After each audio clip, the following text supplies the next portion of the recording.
तंत्र। हम जब भी ये वर्ड सुनते हैं, जब भी ये शब्द सुनते हैं, हमारे मन में दो तरह की इमेजेस कौंध जाती हैं। पहली इमेज होती है किसी शमशान में साधना करते हुए अघोरी की, और दूसरी इमेज होती है लॉस एंजलिस एरोटिक तंत्र की। अनफॉर्चुनेटली ये दोनों ही इमेजेस तंत्र के सही मीनिंग को, सही अर्थ को जस्टिफाई नहीं करती हैं। तंत्र एक बहुत ही प्रोफाउंड फिलॉसफी है जिसको इतनी आसानी से सरलीकृत नहीं किया जा सकता। तंत्र जीवन के परम सत्य का न सिर्फ निरूपण करता है, अपितु उसकी प्राप्ति के लिए एक क्रियात्मक मार्ग भी देता है। उसका एक वेल एस्टेब्लिश्ड साधना पक्ष भी होता है। हम में से अधिकांश लोगों ने उस साधना पक्ष को देखा होता है, लेकिन बहुत कम लोग ही ऐसे हैं जो उसके ज्ञान पक्ष को समझते हैं, जो उसकी फ़िलॉसफ़ी को जानते हैं, जो उसके दर्शन को जानते हैं। वेदों के आरंभिक ज्ञान को मैं अंकुर कहता हूँ। वही ज्ञान उपनिषदों तक पहुँचते पहुँचते पुष्पित पल्लवित होता है, खिलता है।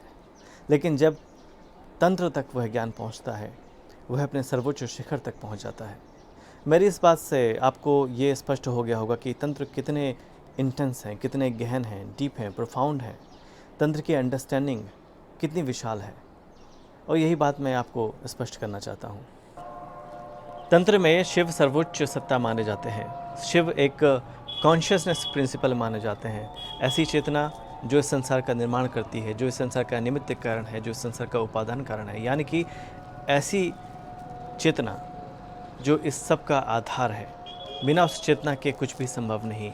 जो कुछ भी होता है उस चेतना में ही होता है। जो कुछ भी है उस चेतना की अभिव्यक्ति ही है, और वह चेतना अपनी सृष्टि करने की क्षमता से युक्त होती है।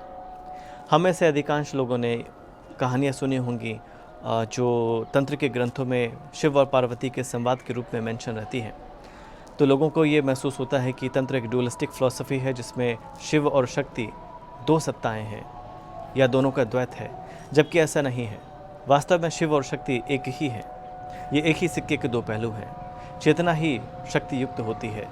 जैसे अग्नि और प्रकाश दोनों का स्रोत एक होता है, वैसे ही कॉन्शियसनेस और शक्ति एक ही है। दोनों को अलग नहीं किया जा सकता। तंत्र को जानने वाला इस संसार को कल्याणकारी मानता है, क्योंकि शिव का एक अर्थ कल्याण भी होता है।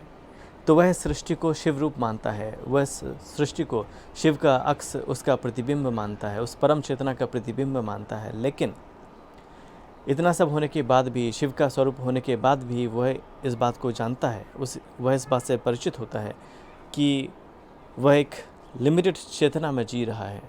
क्योंकि हमारे शरीर में जो चेतना है वो बाउंड चेतना है, बाउंड कॉन्शियसनेस है। हम शरीर में आबद्ध हैं, घिरे हुए हैं, और हमारी जो ह्यूमन कॉन्शियसनेस है वो प्योर कॉन्शियसनेस नहीं है। तो व्यक्ति अपने अंतिम लक्ष्य, अपनी सबसे मुक्त अवस्था को पाना चाहता है, उसी को हम मोक्ष कहते हैं। तो ये था तंत्र का जनरल इंट्रोडक्शन। तंत्र के बारे में मैं आगे भी आपसे बात करूँगा। फ़िलहाल मुझे अनुमति दें। नमस्ते।